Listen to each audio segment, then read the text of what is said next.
We're starting tonight with new details about the suspects accused of murdering 16-year-old Preston Lord back in October. It turns out all 7 of the suspects had prior interactions with the Gilbert Police Department.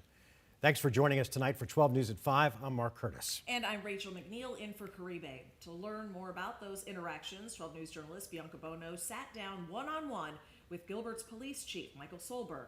She joins us now live outside the Gilbert Police Department with what he said. Bianca? Yeah, guys, these interactions ranged from DUIs to assaults, including suspect William Owen Hines, who was allegedly involved in 2 aggravated assaults in less than 2 weeks back in December of 2022. Take a listen.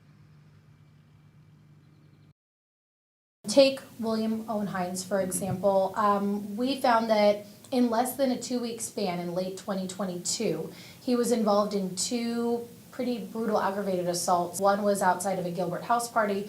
The other was at a Gilbert In-N-Out. We're trying to just wrap our minds around how does that same individual, less than a year later, be charged with murdering another teen?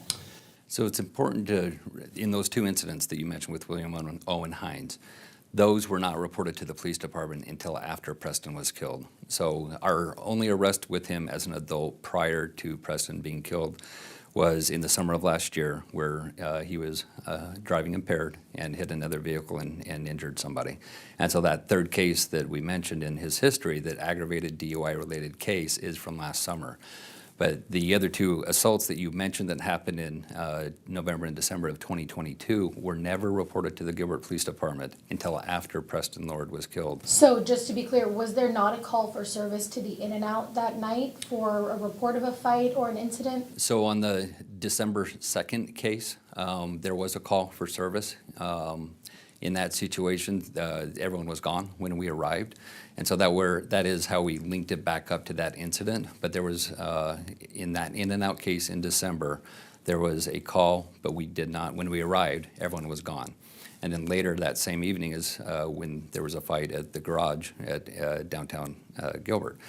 And in that case, that was one where we made arrests on that one as well. Going back to that night in December with that call for service, was there any tools at your disposal to try to track down a potential victim in that case? Or I guess, were there cameras? What tools did you have at that time? In that crime scene and any other crime scene. So we did not have any available cameras. We had cameras from Walmart, but we didn't obtain any information from there.